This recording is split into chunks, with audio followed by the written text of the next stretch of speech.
Oke, Assalamualaikum warahmatullahi wabarakatuh. Selamat datang dan selamat berjumpa kembali. Sahabat-sahabat Garuda fan, enjoy the moment. Timnas Indonesia di Piala AFF akan menurunkan skuad muda. Sesuai dengan apa yang diinstruksikan oleh sang Ketua Umum PSSI Bapak Erick Thohir, maka Timnas Indonesia dalam ajang Asian Cup ini, lebih tepatnya yang sebelumnya bernama AFF Mitsubishi, bahwa Timnas Indonesia dalam hal ini menjadi sorotan dari ASEAN. Apalagi dari Asia, bahkan ini sudah merambat ke Eropa. Bagaimana tidak dari pemanggilan-pemanggilan itu, Timnas Indonesia saat ini benar-benar menjadi perhatian dari kalangan timnas dari negara tetangga. Malaysia dan juga lebih khususnya dari Jepang saat ini ya, mulai dari membidik salah satu pemain Timnas Indonesia senior, yaitu Rizky Ridho ya.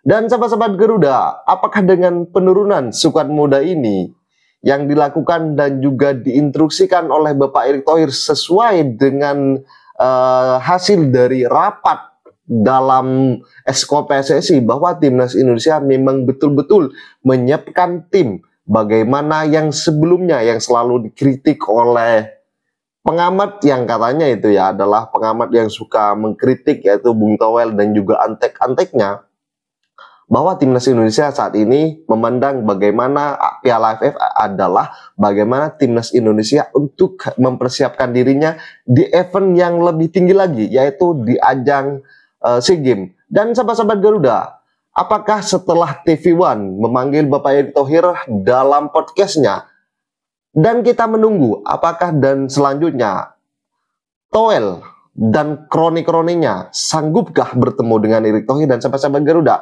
ini adalah beberapa juga dikatakan bahwa skakman dan juga balasan dari para nyinyiran dari kritikus itu.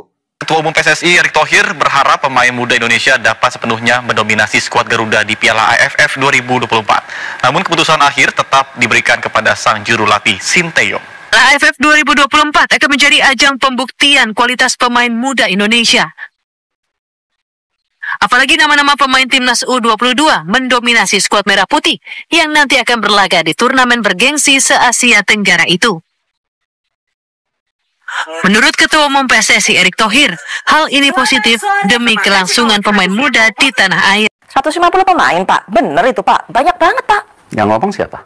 Banyak media, ya, banyak para media supporter. Kan bukan saya ngomong. Para supporter juga seperti bukan itu, saya yang ngomong. Saya waktu itu bicara, silakan statement saya dilihat. Bahwa kita perlu 150 pemain untuk membangun yang namanya tim nasional. Yaitu 2x11 yang sama kualitasnya di senior. Ya, di U23 mungkin 3x11. Di U20 4x11, di U17 5x11. Kalau kita punya 150 ini, baru kita akan sustain kayak Jepang. Karena saya melihat bahwa pembinaan di Jepang, di Belanda, itu punya nilai sendiri buat saya. Ya, tetapi juga kita bisa lihat bagaimana negara seperti Prancis dan Maroko yang banyak melakukan penarikan diaspora. Ya. Kita lihat ya, pemain Prancis itu namanya bukan Prancis semua sekarang. Ya. Ya. Nah, jadi 2 atau 3 metode yang ada ini ya saya buka. Dan itu yang menjadi tentu agenda reform untuk daripada PSSI. Jadi kita perlu 150 pemain. Coba kita lihat misalnya. Kalau di U20 kita, ya, kita belum punya 4x11. Silahkan tanya Coach Indra. Ya, di Coach Nova, kita belum punya 5x11 pemain.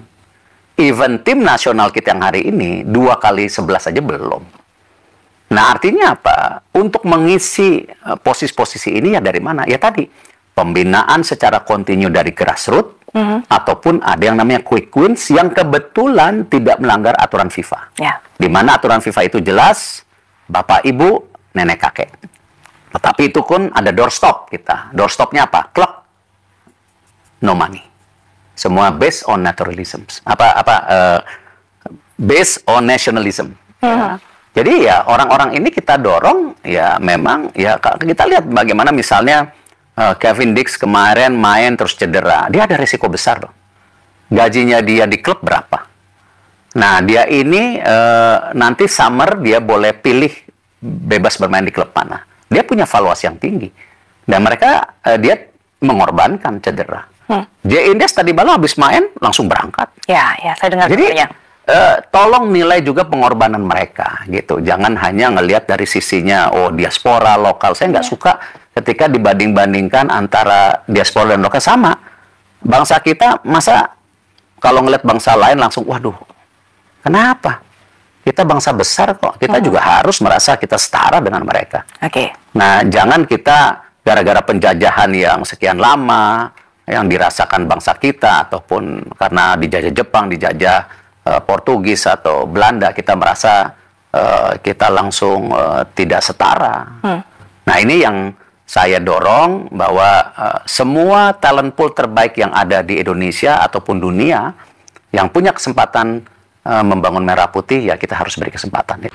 Meski PSSI berharap pemain muda Indonesia lebih didorong untuk masuk skuad utama, namun pihaknya tetap memberikan keputusan akhir pada pelatih timnas, Shin Tae-yong.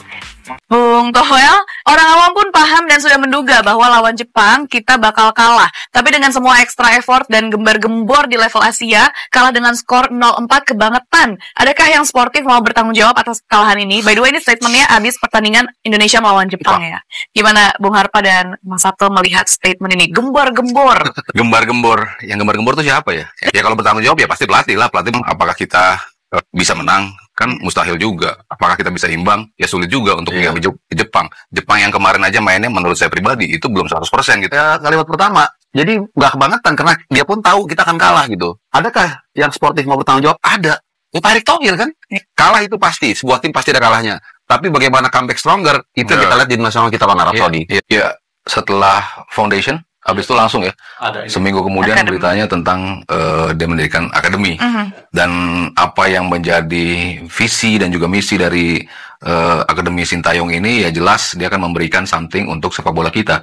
Dia kan cukup concern ya, kalau kita bicara berapa kali wawancara dia, selalu dia nyentil-nyentil lah ya, perbaiki liga, perbaiki dasar-dasar teknik bermain sepak bola. Itu kan yang mungkin dia masih ketika datang masih agak sedikit mengganjal kan dari sisi itu. Bahkan kalau kita lihat turunannya ke Nova Arianto, kan banyak sekali pemain-pemain yang sering dimarahin sama Nova gitu kan. Lu ngoper aja masih kayak gini gitu. Walaupun mungkin mereka jagoan-jagoan tuh di level SSB, tapi mungkin teknik dasarnya belum sekomplit kayak yang diminkan oleh standarnya STY. Makanya dia mencoba untuk mendirikan ini.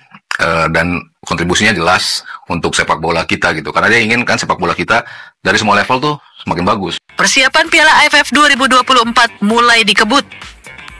PSSI akhirnya merilis 33 nama pemain yang akan mengikuti pemusatan latihan di Bali mulai tanggal 26 November hingga 5 Desember mendatang. Meski sebagian besar diisi oleh pemain timnas U22, namun sang juru latih Shin Tae-yong tetap memanggil sejumlah pemain naturalisasi, termasuk pemain abroad atau yang bermain di klub luar negeri. Di antaranya ada Justin Hapner, Rafael Strijk, Ivar Jenner, Pratama Arhan, dan Marcelino Ferdinand. Selain pemain abroad, Shin Tae-yong turut memanggil satu pemain di atas usia 22 tahun, yakni Asnawi Mangku Alam. Pemain Port FC ini akan menjadi yang tertua dalam skuad ini.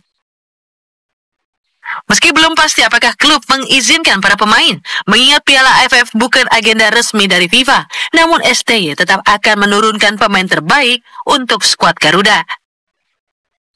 Ya, Timnas Indonesia akan melakoni Piala AFF 2024 mulai 8 Desember hingga 5 Januari 2025. Indonesia berada di grup B bersama Vietnam, Filipina, Myanmar, dan Laos.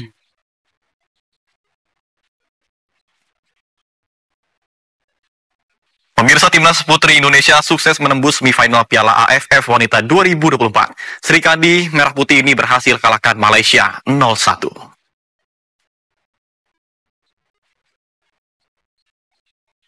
Dalam laga yang berlangsung di Stadion New Laos National, Indonesia berhasil mencuri 3 poin dengan mengalahkan Malaysia 0-1. Di babak pertama, kedua tim baik Indonesia maupun Malaysia bermain cukup imbang. Namun tak ada gol yang tercipta hingga peluit dibunyikan. Di babak kedua, Timnas Indonesia berusaha merepotkan pertahanan Malaysia. Sejumlah peluang skuad Garuda masih bisa digagalkan tim lawan. Indonesia akhirnya berhasil memecah kebuntuan. Di menit ke-79, Claudio Schunemann membawa tim Garuda menang 1-0. Hingga pertandingan usai, tak ada lagi gol yang tercipta. Hasil ini membuat Indonesia naik peringkat menjadi pemuncak klasemen Grup B, sekaligus memastikan tiket semifinal Piala AFF 2024. Apakah memang Piala AFF tidak sepenting itu sekarang, beda dari dulu? Gimana menurut kalian?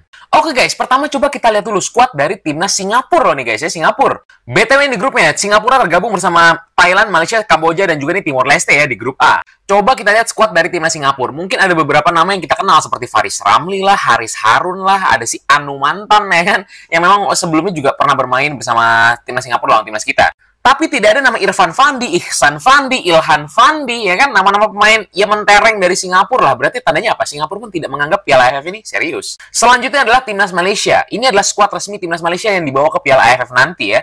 Dan tidak ada beberapa nama yang menurut kita mungkin adalah pemain-pemain terbaik dari timnas Malaysia. Bahkan JDT sebagai klub terbesar saat ini di Liga Malaysia tidak mengirimkan satupun pemainnya ke skuad timnas Malaysia untuk berlaga di Piala AFF nanti. Yang paling disayangkan adalah kita nanti tidak akan melihat star boy dari Malaysia, yaitu adalah Arif Aiman Hanapi. Waduh, padahal gue pengen banget melihat Arif Aiman di Piala AFF nanti, tapi ternyata ya gimana lagi, JDT tidak memberikan izin kepada pemain-pemainnya termasuk Arif Aiman untuk berlaga di Piala AFF. Jadi yang salah apa guys dari Piala AFF? Apakah mungkin kompetisinya? Apakah mungkin jadwalnya? Gimana? Ini harus diperbaiki sama AFF. Gimana menurut kalian? Yuk kita komen, let's go! Inilah perbedaan supporter sepak bola di Indonesia dan di Belanda. Hal ini diungkapkan Ragnar Oratmangun. Menurutnya, fans sepak bola di Belanda terkesan biasa saja ketika bertemu dengan pemain sepak bola, layaknya bertemu dengan orang-orang biasa. Tak ada keistimewaan, walaupun Anda pemain sepak bola. Sementara di Indonesia sangat berbeda. Para fans menunggu kami di hotel hanya untuk meminta foto dan tanda tangan. Mereka memanggilku Wak Haji di media sosial. Lalu ketika bertemu langsung juga mereka memanggilku Wak Haji. Itu merupakan hal yang lucu dan wajar. Saya begitu terkesan dengan supporter Indonesia, dan saya merasa seperti berada di rumah, katanya. Pria asal Jerman dan pacarnya asal Indonesia ini sedang dalam perjalanan untuk menonton bola. Saat akan memasuki stadion, pria ini mengatakan jika di negaranya, keadaan di luar stadion dipenuhi oleh orang mabuk karena alkohol dijual bebas di luar stadion. Berbeda di Indonesia, yang menurutnya sangat nyaman untuk membawa keluarga. Mereka pun memasuki stadion, dan tak lama kemudian, pacarnya segera berdiri untuk menyanyikan lagu kebangsaan negaranya. Lalu bule ini pun menyaksikan bagaimana seisi stadion bernyanyi lagu Indonesia Raya yang membuatnya bergetar. Setelah selesai, dia pun bertanya ke pacarnya, "Mengapa kamu melakukan itu?" Pacarnya pun menjawab, "Karena saya bangga dengan negara saya." Akhirnya, bule ini pun merasa terharu, dan dengan mata berkaca-kaca, dia mengatakan, "Padahal saya bukan orang Indonesia, tapi saya kagum dengan yang mereka lakukan." Tapi sayang tim yang mereka dukung sedang ketinggalan oleh tim lawan, yang membuat pacarnya sangat sedih. Kembali dari Jepang, FC Tokyo tertarik untuk rekrut Rizky Ridho. Klub Jepang kembali tertarik untuk merekrut pemain Indonesia. Sekarang Rizky Ridho dikabarkan menarik minat dari FC Tokyo. Salah satu klub Liga 1 Jepang itu kabarnya siap menebus sisa kontrak Rizky Ridho di Persija.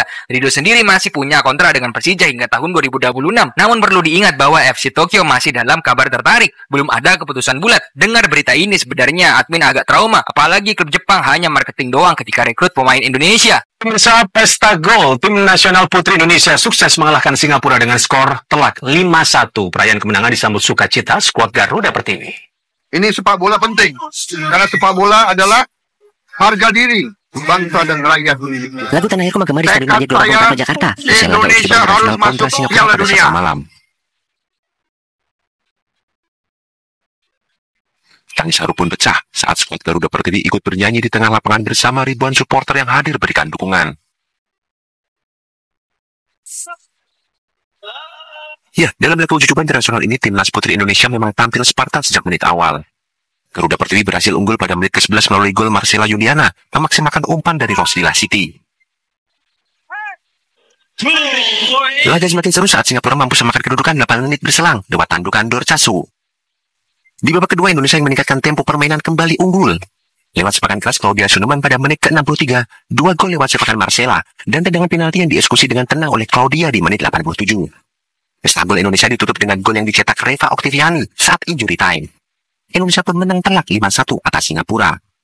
Oke, sahabat-sahabat Garuda Fans, saya rasa cukup statement barusan. Jadi bagaimana tanggapan kalian? Silahkan ditulis di kolom komentar. Dan jangan lupa like dan subscribe channel ini agar kalian tidak ketinggalan informasi penting khususnya Timnas Indonesia. Salam sepak bola keren, salam sepak bola bersih. Bersama Bapak Erick Thohir, Timnas Garuda akan lebih maju lagi, akan lebih terbang tinggi. Bersama saya, salam olahraga.